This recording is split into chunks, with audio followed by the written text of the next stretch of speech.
Sixers fans, how we feeling out there?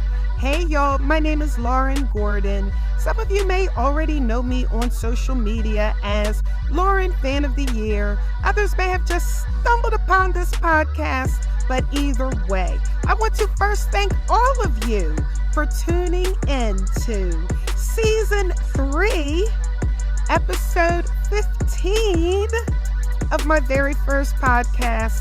I'm just a Sixers fan, the Lauren Fan of the Year story.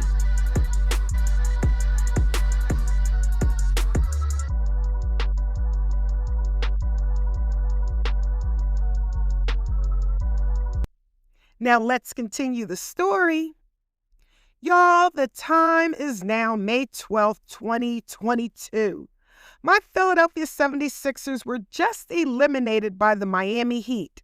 We lost in 6 games out of the 7-game series, 4-2.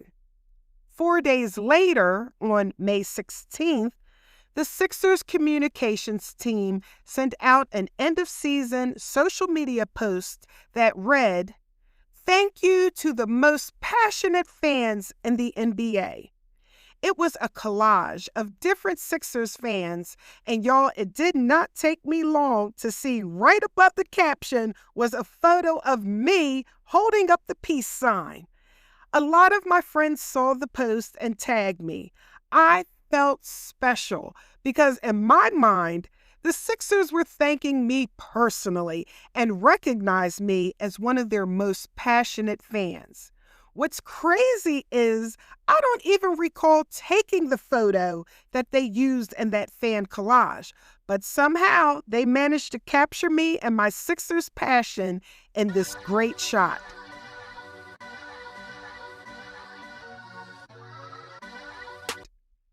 We were officially in our offseason, and there was talk of possibly including Tyrese Maxey in a trade. At this time, Tyrese Maxey was a young rising star who had a high ceiling, and he was a valuable piece who could help grab us a really good player in return. But y'all, Tyrese Maxey was now my favorite Sixer, and I would be devastated if we let him go. I wanted our president of basketball operations, Daryl Morey, to make a big move and land us a big player to be that third piece to the Joel Embiid and James Harden duo, and who could help get us out of the second round.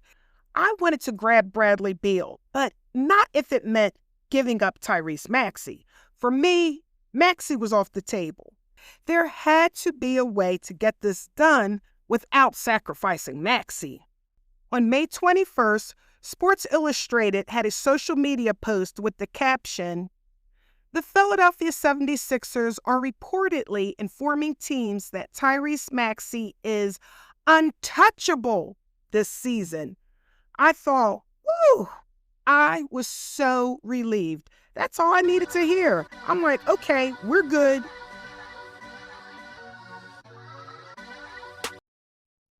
Now, keep in mind, even though we were eliminated, the Miami Heat went on to face the Boston Celtics in the Eastern Conference Finals, and the Dallas Mavericks faced the Golden State Warriors in the Western Conference Finals. But honestly, y'all, once my Sixers were eliminated, I could care less who won, as long as it wasn't the Boston Celtics. Then, 2 days later, Kendall and I decided to take a little vacation. We flew to Montego Bay, Jamaica, and it was the perfect time for us to just get away. Spending a week in Jamaica was exactly what we needed. Kendall had pretty much wrapped up her final semester from school, and this allowed me to completely unplug from work, from our Philadelphia 76ers, from social media, and the responsibility of life. It felt good to just unplug from everything. It was heaven.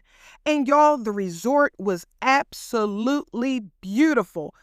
This was going to be a very relaxing vacation. I will never forget our first morning waking up on the beautiful island of Jamaica. Y'all, for the record, I am an early bird who likes to wake up at the crack of dawn.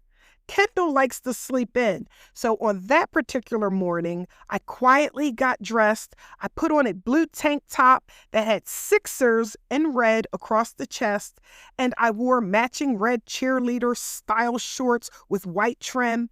And I couldn't wait for Kendall because I didn't know how long she had planned to sleep. So I decided to head on down to the dining area alone for breakfast. Y'all, I like to have my morning coffee, right? So as I sat at my table, sipping on that morning cup of coffee, I looked out at the cascading waves and the beautiful white sand, singing to the reggae ballads playing softly throughout the resort. Y'all, this was truly heaven. I felt calm and peaceful, and I was grateful in that moment. Then, in my peripheral view, y'all, I see this white guy carrying a cup of coffee, walking with his family.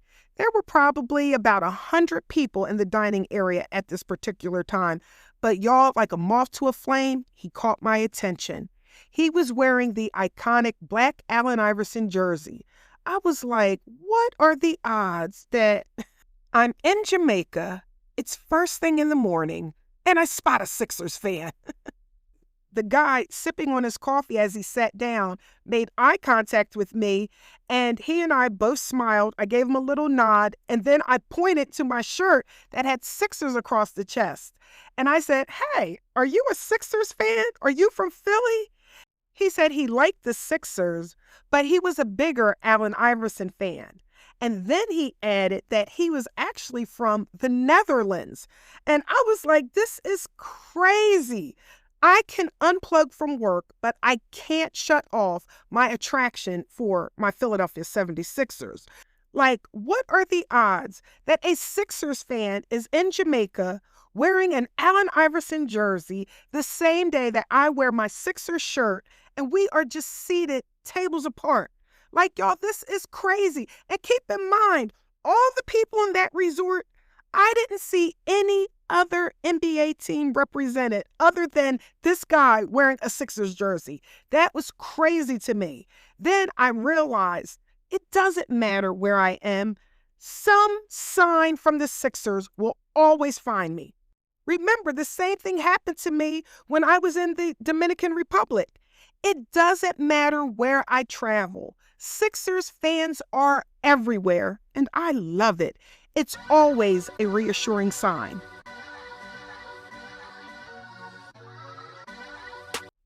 My daily schedule consisted of waking up, getting dressed, going to the dining area for coffee and breakfast, head back to the room, change into my bikini. Yes, y'all, I had a different bikini for each day.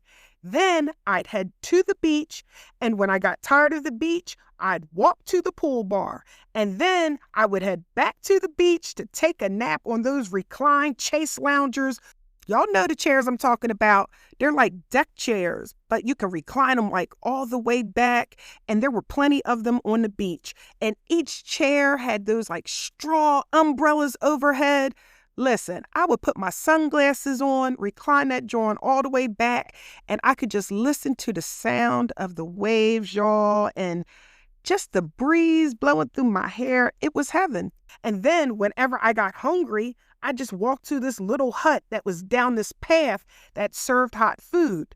And then I'd make my way back to the pool bar. Then I would later head to my room to shower for dinner. I always wore a cute little sundress. And then afterwards, Kendall would hang out with some teenagers that she had just met, and I would head to the live show. One night they would have dancers. The other night they had a guy who sounded just like Bob Marley. And y'all, his voice was incredible. I love Bob Marley and his music. And we actually shared the same birthday. Listen, this was one of my favorite trips. I love Jamaica, everything about it. Oh my God, the weather, the culture, the music, the food, but especially the people. I was grateful for it all. It was May 31st. After returning from vacation, I watched Mikey Missinelli announce his last day on the Mikey Missinelli Show on 97.5 The Fanatic. All of the viewers were shocked because it came out of nowhere. I was kind of bummed because I really enjoyed the Mikey Miss show with Tyrone Johnson and Jennifer Scordo. I wished Mike well. Tyrone Johnson would go on to lead the afternoon show with Jen Scordo. I still tuned in, but it wasn't the same without Mikey Miss.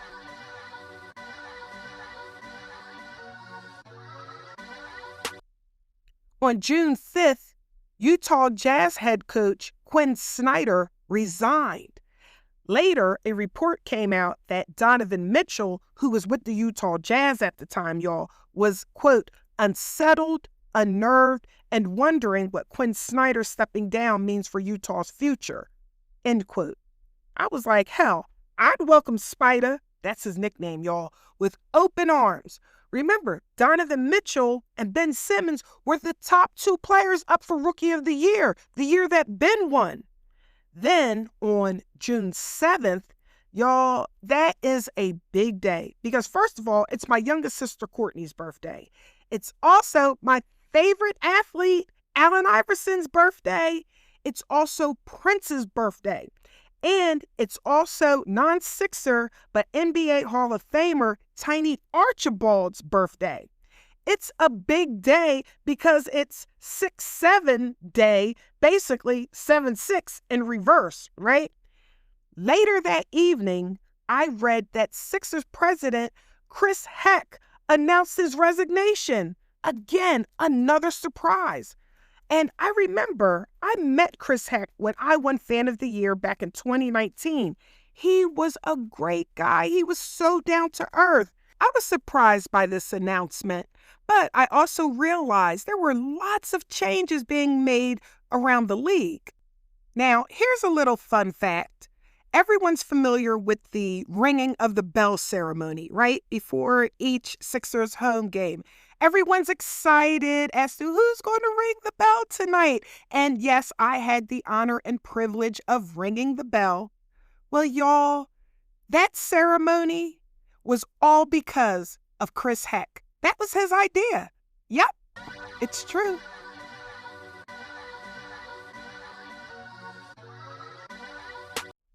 Later that evening, Kendall and I headed to the VIP red carpet Netflix premiere of the movie Hustle.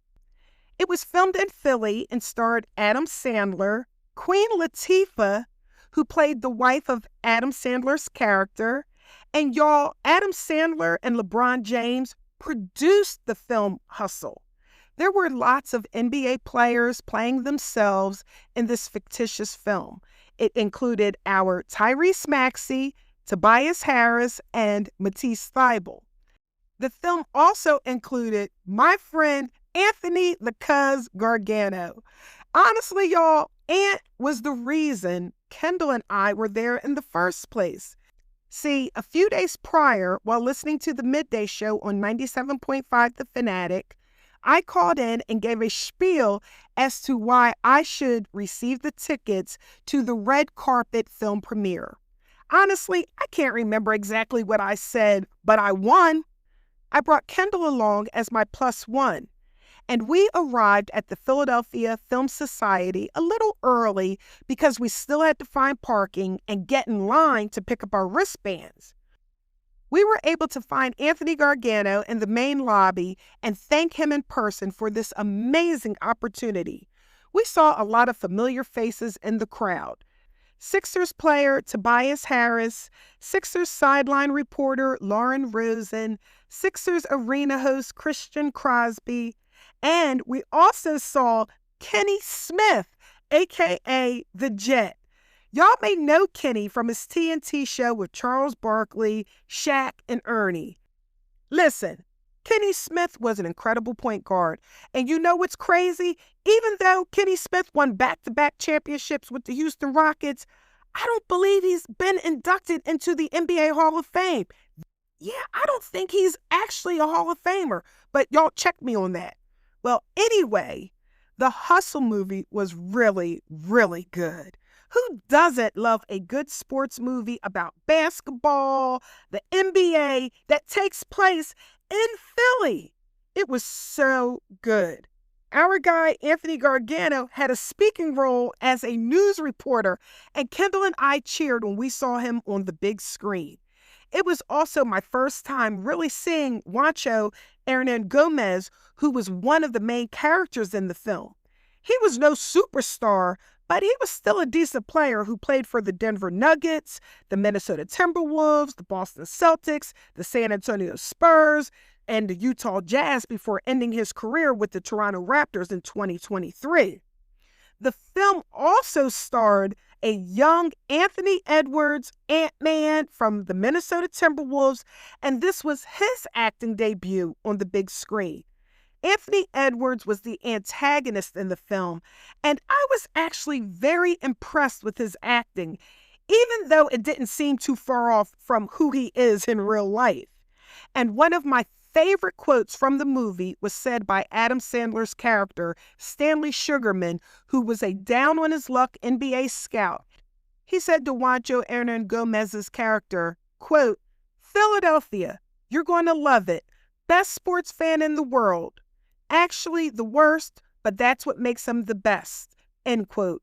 Y'all, I cheered when he said that because, dear God, isn't that the truth?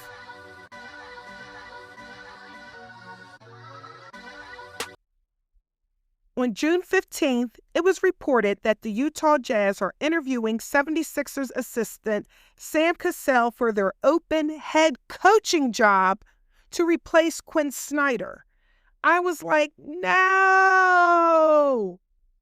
Listen, even though he had a career playing for the Boston Celtics, I really liked Sam Cassell, and I really liked him as part of our coaching staff. I didn't want to see him go, but at the same time, I realized it was selfish of me to not allow him to take advantage of this opportunity to become a head coach in the NBA. Listen, Sam Cassell deserved this opportunity. He put in the work. He earned this. And as a fan, I didn't want to hold him back. This also made me realize just how many good coaches came through our Sixers organization. Remember, the head coach of the Boston Celtics at the time, Ime Udoka, who was married to actress Nia Long, he was one of our former assistant coaches in the 2019-2020 season. The head coach of the Phoenix Suns, Monty Williams, y'all, he would go on to win Coach of the Year that same year in 2022. He was our former assistant coach under Brett Brown in the 2018-2019 season. And then we can't forget about Willie Green. He was the head coach at the time of the New Orleans Pelicans. And even though he wasn't on our coaching staff, he did play for our Sixers for 7 seasons. Even former Sixers champion Maurice Cheeks was the assistant coach of the Chicago Bulls under Billy Donovan. Y'all, the Bulls were the 6th seed that year. See, this is proof and should be evident to everyone that there's a lot of great talent coming through the city of Philadelphia.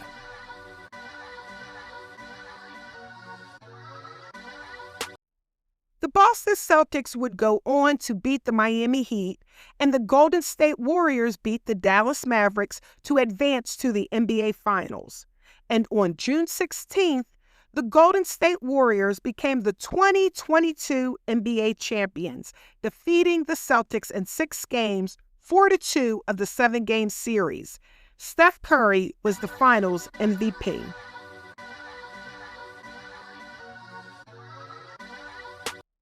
On June 22nd, Keith Pompey reported, Sixers are looking for a trade partner to deal Matisse Thybulle and the 23rd pick in the draft on Thursday night. Sixers are hoping to sign P.J. Tucker to a 3-year, $30 million deal when free agency starts.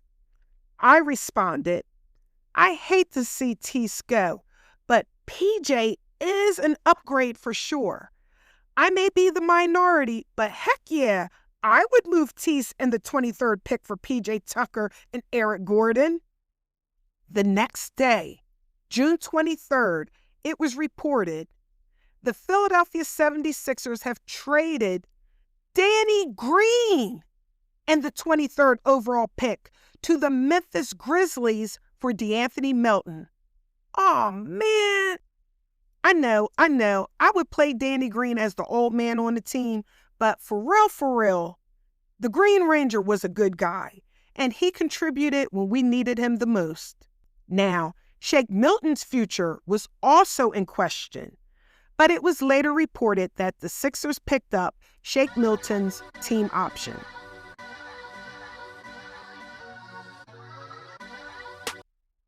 Then, on June 29th, Shams Charania announced James Harden is declining his $47.4 million player option for the 2022-2023 season and intends to return on a contract in free agency that gives the Philadelphia 76ers financial flexibility to bolster the roster. Y'all, I thought, wow, that's huge. Talk about taking one for the team.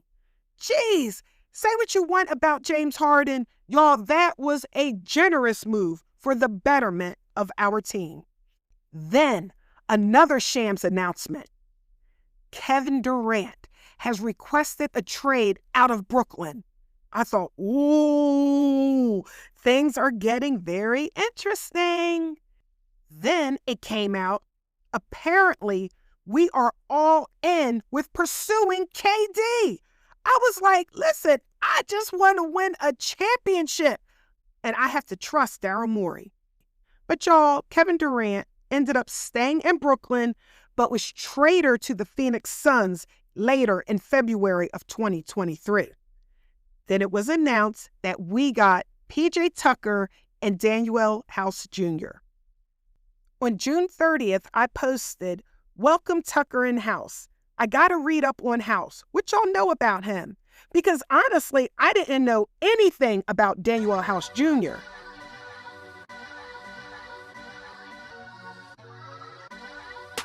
The Sixers agreed to free agent contracts PJ Tucker for 3 years at $33.2 million and Daniel House Jr. 2 years, $8.5 million. This was possible because James Harden opted out of his player option for the upcoming 2022-2023 season and took a pay cut. This allowed the Sixers to flex the salary cap. I respected Harden for doing that. I knew what PJ Tucker brought to this team. A dog, physicality, toughness. We needed this. At times, I thought our team was a little soft compared to the other teams. And then I watched some highlight reels of Daniel House Jr., and I liked what I saw. He was athletic, and I felt like he was an upgrade to our roster. Now, we still had to get through Summer League and preseason, but y'all, I could not wait for the start of the new season.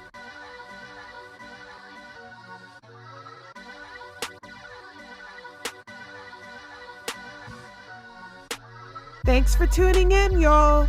Be sure to like, comment, subscribe, and share. And join me next time as we continue the story.